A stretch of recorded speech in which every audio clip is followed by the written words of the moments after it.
My son called me on a Sunday afternoon to tell me I wasn't welcome at his college graduation party. The party I had just written a $22,000 check to fund. He said it nicely, the way he always says hard things, with that careful voice he uses when he's been coached. Mom, it's just that Diane's family is flying in from Connecticut, and they have a certain image they're trying to maintain. You understand. I told him I'd think about it. Then I hung up and I sat at my kitchen table with my coffee going cold and my catering apron still tied around my waist, and I thought about the business license in the filing cabinet in my bedroom. The one with my name on it. Mine. Not Diane's. Not the Harrington family's. Mine. Then I typed back 8 words. Then I'll keep the $22,000 and you keep the party. He called back 40 minutes later. But by then, my accountant had already made the first call. My name is Bette Calloway. I'm 63 years old, and I have spent the last 31 years running a catering company out of a converted garage in Mill Haven, Ohio. Calloway's Table. You've probably seen the vans if you've ever driven down Route 40 on a Saturday morning, white with the blue stripe. Good food, good people, written on the side in my late mother's handwriting. I started that company with $800, a used commercial oven, and a promise to myself that my son would never know what hungry felt like the way I did at 7 years old. My son's name is Aaron. He's 28. He graduated last spring with his MBA from Harrington University. Yes, the same Harrington his fiancée's family endowed 2 buildings at. He is smart and kind, and for the better part of a year, he was not entirely himself. But I'm getting ahead of things. I want to tell you about how I almost paid $22,000 to sit in the parking lot of my own son's graduation party, and how I didn't. Aaron met Diane Pressler his first year of graduate school. She was finishing a finance degree, sharp as a new knife, and I liked her immediately when I met her. She looked me in the eye. She shook my hand with a real handshake. She said, "Aaron talks about your cooking all the time. I can't wait to try it," and she meant it. For about the first 6 months, I thought I'd gotten lucky. A lot of mothers don't get lucky. Then I met her parents. Gerald and Constance Pressler live in Westport, Connecticut, in a house with a name. Not a street number, a name. Hawthorne Ridge. Gerald made his money in commercial real estate 20 years ago and has spent the 2 decades since making sure everyone within a 5-mile radius understands this. Constance chairs 3 charitable boards, none of which she chose, because she cared about the cause. She is the kind of woman who holds your hand too long when she meets you so she can study your nails. She studied mine at the engagement dinner last September. We were at a restaurant they'd chosen, a place where the menu didn't have prices, and Constance reached across the table and held my hand in both of hers and said, "So Aaron tells us you're in food service." The way she said it. Like food service was a rash she was being gracious enough not to mention. "I own a catering company," I said. 31 years. "How wonderful that you found something that suits you," she said. Then she turned to ask Gerald something about their club's renovation. That was the whole conversation, 45 seconds, and I understood exactly where I stood in the Pressler accounting of things. I was background. I was the help, dressed up for the occasion. I didn't say anything to Aaron that night. He was so happy. I recognized that specific happiness in a person, the one that comes from belonging somewhere you thought you never would. Aaron grew up watching me load vans at 4 a.m. He ate his homework dinners in the corner of rented church kitchens while I worked other people's events.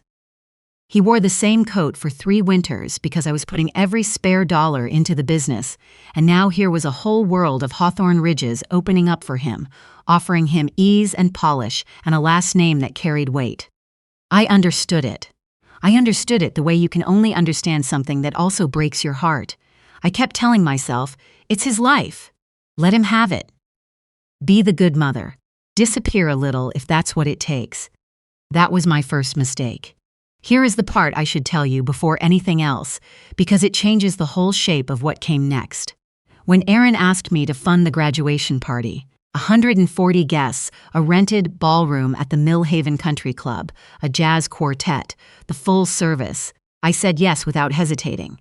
Of course I said yes, $22,000 of yes, but I didn't write a check to Aaron. I never write checks to people when I can write them to vendors instead. 31 years of running a business taught me that money handed to a person disappears into their intentions. Money signed to a contract stays where you put it, so I did what I do. I called the country club directly. I signed the event contract as the responsible party, Bette Calloway, Calloway's Table. I booked the jazz quartet myself, put my card on file for the catering deposit, negotiated the linen upgrade. Every vendor for that party had my signature and my phone number, not the Presslers, not Aaron's. He knew I was handling it. What he didn't know, what no one understood until it suddenly mattered, was that every single thread of that party ran through me. Pull one, and the whole thing unraveled. My accountant's name is June Whitmore. She's been doing my books since year 3, when I graduated from doing them myself on a yellow legal pad at midnight. June is methodical and loyal, and she has a voice on the phone that sounds like a door closing. When I called her that Sunday afternoon after Aaron's call, I didn't have to explain much. "Tell me what you need," she said. "I need to know exactly what's cancelable and what comes back to me if I invoke the cancellation clauses." I heard her pull up the files. She'd reviewed them when I signed. She always reviews everything I sign. That's why I pay her. "The country club ballroom," she said. "You're 48 days out. Their cancellation window for full refund is 60 days, so you're inside that window. You get back 75%. The quartet, 48 days is inside their 30-day cutoff. Full refund. Catering? You're the caterer." I almost laughed. I had completely forgotten that I'd offered to do the food myself with my crew. Of course I had. Of course that was mine too. "June," I said, "I want to start the cancellation process. Tonight. I want everything time-stamped before morning." A pause. "Bet. Aaron's going to." "I know. The Presslers are going to." "I know that, too. Are you sure?" I looked around my kitchen. The walls I'd painted myself the summer Aaron turned 15. The curtains his grandmother sewed. The drawer pull on the left cabinet that's been loose for 6 years and I keep meaning to fix. This kitchen has fed hundreds of people at cost and thousands more at a profit. I have never once been ashamed of it. "Send the notices tonight," I said. "I want a timestamp on everyone." Here is what I should tell you about the months before that Sunday, because the Sunday didn't come from nowhere. By the time Aaron made that call, I had swallowed 11 months of small humiliations.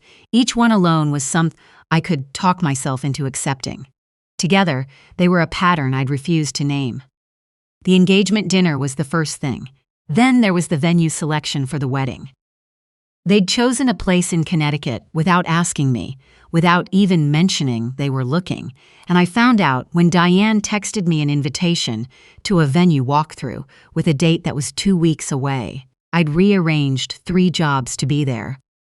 When I arrived, Constance was already deep in conversation with the wedding coordinator, as if she were the mother of the groom. She introduced me to the coordinator as a family friend who works in catering. When I corrected her, Constance laughed. "Of course, yes, Aaron's mother." Then she kept talking. Then came the bridal shower. Constance organized it. Fine, that's traditional. But she sent the invitations without asking me for my guest list. None of my friends were invited. Not Marcy, who's known Aaron since he was in diapers. Not my neighbor Thelma, who let Aaron use her car for 3 months when he didn't have one. Not a single person from my life was in that room. When I mentioned it to Aaron, gently, he said Constance had been worried about the guest count and had to make some hard choices. Hard choices. About my friends, for my son's shower, I swallowed it. Then my sister came to visit in March, and I mentioned she'd love to see Aaron. He said he'd try to stop by, but that weekend they were having dinner with Gerald's business partners, and it was kind of a command performance. My sister left without seeing him. She didn't say much about it. My sister never says much, which is how I know when something is wrong. I told my friend Orvetta about it over coffee one morning. Orvetta has known me for 22 years, since before Calloway's Table was anything more than a name I'd written in a notebook. She manages the floor at my biggest events, and she tells me the truth the way people only do when they've seen you at your worst and stayed anyway. "Bet," she said. She set down her mug. You are paying for a party where your sister couldn't get her nephew to make time for her. You are paying for a wedding you found out about via text message. You know what that makes you? I didn't say anything. A funding source, she said. That's it. You are a line item to these people, and you are letting your son learn that that's what you are.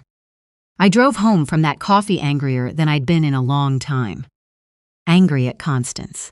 Angry at Gerald with his Hawthorne Ridge and his commercial real estate and his way of looking just past my shoulder when he spoke to me. Like there might be someone more important standing behind me. Angry at myself for letting it build this long without saying a word. But I still wasn't ready to act. I still had this voice in my head, the mother voice, the one that's been saying for 28 years, it's not about you. It's about him. Don't ruin it for him. He's happy. I had that voice all the way up until the Sunday Aaron called and used it on me himself. He didn't sound like himself. That's the first thing I noticed. He had that flat, rehearsed quality. The voice of someone repeating a position they've been talked into. He said Diane's family was coming in from Connecticut and they had a certain image. He said the party needed to look a particular way. He said he hoped I understood. And somewhere in the middle of that conversation, I heard what he wasn't saying, which was that I didn't fit the particular way the party was supposed to look. Will I be there? I asked. A pause. Of course, Mom. You're his family. There just might be some. Will I be introduced? Another pause. I mean, yes. Of course. As what? The longest pause. And in that pause, I heard 11 months of small humiliations line up like they'd been waiting. As Aaron's mother, he said finally, but the pause had already answered me. I told him I'd think about it. I hung up. I looked at the filing cabinet in my bedroom where the party contracts were sitting green folder exactly like the one I use for all the important ones. My name on every page. Bette Calloway, responsible party. I didn't think about it for very long. I sent the text. Then I called June. There's something I need to tell you about the moment between sending that message and making the call. If you have spent your whole life being the person who absorbs it, who funds and smiles and steps aside and tells herself it's love, you know what that moment feels like. Your hand shakes a little. Not from fear, from the strange lightness of finally not doing the thing you've been doing. It feels terrifying, and also like putting down something very heavy that you've been carrying so long you stopped noticing the weight. I called June at 4:17 on a Sunday afternoon. She answered on the second ring. By 6 p.m., the country club had a written cancellation notice, time-stamped and sent by email. The jazz quartet's booking agent had a voicemail and a follow-up email. My own crew had a message from me directly. We would not be catering this event. Aaron called at 7:43 p.m. I knew he would. I let it ring once to steady myself. Then I answered. Mom. His voice was different from the Sunday call. The rehearsed quality was gone. Mom, the country club called Gerald. They said the contract was canceled. What happened? What did you do? I did exactly what I told you I'd do, I said. My voice was steady. I've managed kitchen crises for 31 years. I said I'd keep the $22,000. I'm keeping it. Mom, the party is in 6 weeks. Everyone's been invited. Diane's family, Aaron. I kept my voice quiet. I need you to hear something, and I'm going to say it once, and then I'd like you to think about it before you respond. Do you understand? A pause. Okay. You called me this afternoon to tell me that the party I was paying for needed to look a certain way, and that I didn't fit that look. You used careful words, but that is what you said. I need you to sit with that for a minute. That is what you said to your mother. Silence. I have loaded vans for you at 4 a.m. I have worked events on my feet for 12 hours and come home and made you dinner. I put you through college and then through a graduate program, and I did it by being very good at a job that some people apparently find embarrassing. I was not going to pay $22,000 to stand in the parking lot of your graduation party because my presence didn't fit Diane's family's image. Mom, I didn't say. You paused, sweetheart. I let that sit. You paused when I asked what you'd introduce me as. That pause said everything your words were trying not to. He didn't answer. I could hear his breathing. I love you more than anything on this earth, I said. That hasn't changed. but you called me today as someone's spokesperson, not as my son. And I need you to figure out which one you are before we talk again." I hung up. I sat in my kitchen with the quiet. It's a specific kind of quiet, an after quiet, the kind that comes when you've finally said the thing you should have said months ago. It doesn't feel triumphant. It just feels like air. What happened in the next week, I know mostly from what Aaron told me later, and from what Orvetta heard through Marcy, who knows somebody at the country club. The Presslers moved quickly. The way people move when they've been depending on something they didn't realize was yours to take back. Constance called the club directly. She was told that the cancellation had been filed by the contract holder and the refund was already processing. She asked to speak to a manager. The manager confirmed the same thing. Constance apparently asked whose name was on the contract, and when they said Bette Calloway, there was a pause on her end that must have felt familiar to anyone who'd ever paused the wrong way at the wrong moment. Gerald called Aaron. Gerald said some things that Aaron has not repeated to me in full but has described as not his father-in-law's best moment. The essence of it was that I had created a crisis, that the party needed to happen for business and social reasons that had nothing to do with Sin's actual graduation, and that Aaron needed to get me back in line. This is the part where you see what a person is Tuesday. Aaron called me back that Tuesday, not Sunday Aaron with the rehearsed voice. Tuesday Aaron, who sounded like the boy who used to sit on my kitchen counter while I prepped for events and tell me about his day. "Mom," he said, "can I come over?" He came over Thursday evening. He sat at the same kitchen table where I'd made his lunches and helped with his homework and had the serious conversations that serious mothers have with serious children. He looked at his hands for a while. I let him. "Gerald called the party a business event," he finally said. "Yes, not my graduation. That's what you said." He looked up. "I called you and told you to stay in the background of my own graduation party because Gerald Pressler needed to impress some clients." He said it flatly, like a man reading a charge aloud. "That's what I did." "Yes!" "Mom!" His voice cracked. "Just a little. Just enough. Who taught me better than that?" That's the question that broke something open, and I was glad it was him asking it, and not me. I reached over, and I put my hand over his, and I didn't say anything for a minute. "You were learning a new world," I said finally. "I know how that works. I know the pull of it. You spent a lot of years watching me work, and I don't think it always felt like something to be proud of. Now here were these people offering you something different. I understood it even when it hurt. I introduced you as a family friend to a caterer." His voice was quiet. "At the venue. I didn't correct Constance. I stood there. I know. I've been standing there for a year." I squeezed his hand. "And now you stopped." He came back to himself the way some people do. Not all at once, but in a specific moment you can point to. For him, it was Thursday night at my kitchen table. After that, things moved quickly. The following Tuesday, Constance Pressler arrived at my door unannounced. I don't know what I expected. More of the sitting room grace maybe, the polished disappointment. What I got was something rawer than that. She stood in my doorway in a good coat, and something that wanted to be dignity, and said she'd like to discuss the situation like adults. I invited her in. I made coffee. Aaron was sitting at the table, and I'd asked him to stay, because I wanted him to see this with his own eyes. Some things you can only learn by watching. Constance sat down and looked around my kitchen. The old curtains, the loose drawer pull, the refrigerator with Aaron's childhood drawings, still held on by magnets I've had since 1998.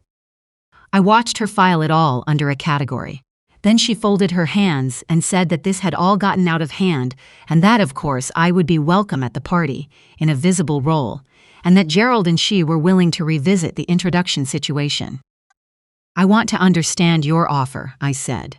"You'd like me to reactivate the contract, pay the $22,000, and in exchange I'll be introduced correctly at an event that is, by Gerald's own description, primarily a business function for your family."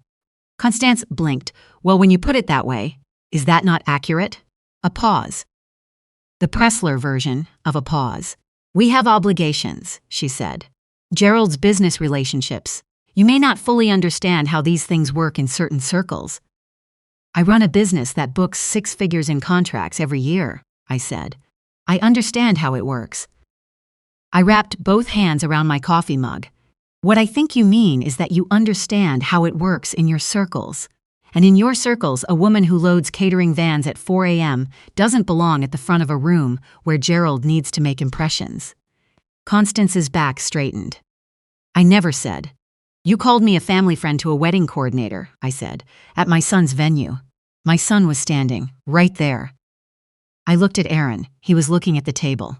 I'm not angry at you for being who you are, Constance, but I am done funding it. She tried several more approaches over the next 20 minutes. She was good at it. I'll give her that, moving from graciousness to reason to something that edged toward pressure without quite getting there. Each time, I said some version of the same thing. The answer is no. When you've run a business long enough, no becomes a complete sentence. It doesn't need a reason attached or an apology trailing behind it. It just needs to be said clearly and then left alone to do its work. Gerald called me himself that evening. I let it go to voicemail. The voicemail was a masterpiece of indirection. He hoped I understood the position. He was sure we could find a workable solution. He had always had a great deal of respect for what I'd built. Not once did he say my name. He called me Aaron's mother 3 times, like a title instead of a fact. I did not call him back. Aaron was the one who made it right. Not all at once, not with a speech. He called Constance himself and told her that the party as planned was not happening, that he was not going to ask me to fund an event where I'd spent a year being managed, and that whatever celebration happened would have his mother in it as his mother, not as a tolerated guest with a careful label. I know this because he told me. I also know because Constance called me back the next day with a different voice, smaller somehow, like something in her had recalibrated. The party didn't happen. Not the $22,000 version, not the jazz quartet, not the rented ballroom. What happened instead was that Aaron had his graduation dinner at my house. My kitchen table extended with the extra leaf I pull out for Thanksgiving. Orvetta came. My sister drove down from Toledo. Marcy brought her husband. Aaron's 2 closest friends from the program came, one of whom I'd fed in this kitchen more times than I can count. We had brisket and roasted vegetables and 3 different kinds of pie, because I cannot help myself. There were 18 people around that table, and not one of them needed an introduction that explained what I did for a living. Diane was there. That surprised some people, I think, but it didn't surprise me. Diane, when she is not operating under the Pressler family's gravity, is still the woman who shook my hand at the beginning and meant it. She sat next to me at dinner and she said, "I'm sorry I didn't push back sooner. I kept thinking it would smooth out." "It usually doesn't smooth out," I said. "You have to say the thing." She nodded. She's learning. The refunds came through within 3 weeks. The country club was gracious about it. The event coordinator, a woman named who'd worked with Calloway's table on 3 separate jobs over the years, told me she'd rebooked the date inside of 10 days. The jazz quartet's agent left me a voicemail that was warmer than it needed to be. The money came back to my account the way money does, when your name is the only one on the paperwork. Gerald and Constance came to the graduation ceremony itself, the university event, which nobody could cancel or reroute. I was seated in the family section.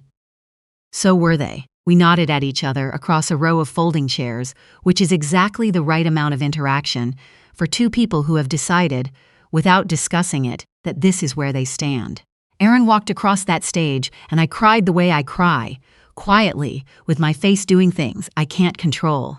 31 years of 4 a.m. van loadings and reheated dinners and tuition paid in installments, and hope carried like something you just don't set down, ever, watching him cross that stage. Orvetta had a tissue ready.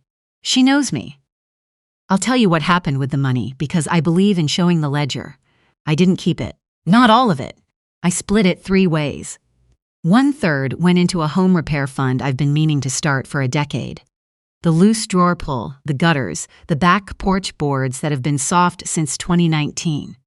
1/3 went into a fund I started in my mother's name that offers 1 small annual scholarship to a culinary student at the community college.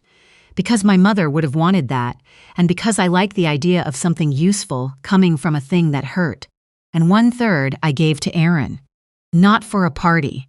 I told him to put it toward the condo he's been talking about buying, a place of his own in his own name on his own deed, because there is no better feeling than a door that locks and belongs to you, and I know that from living on the wrong side of it for too long when I was young.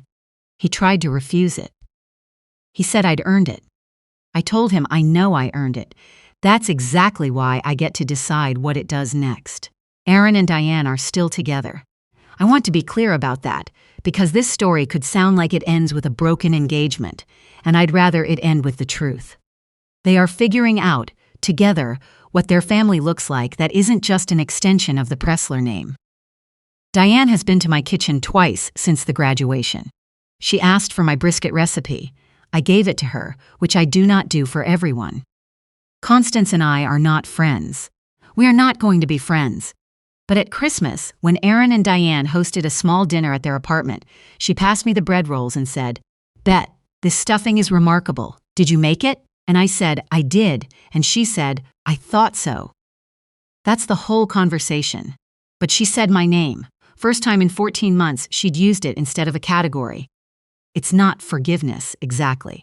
It's the beginning of the road to it, which is the most honest thing I know how to say. I ran into Orvetta a few weeks later and she asked me if I regretted how it went.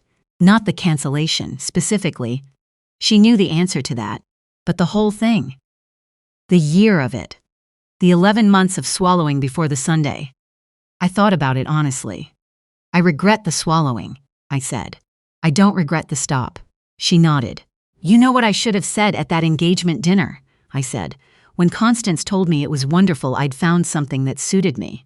What? I should have said. I didn't find it. I built it.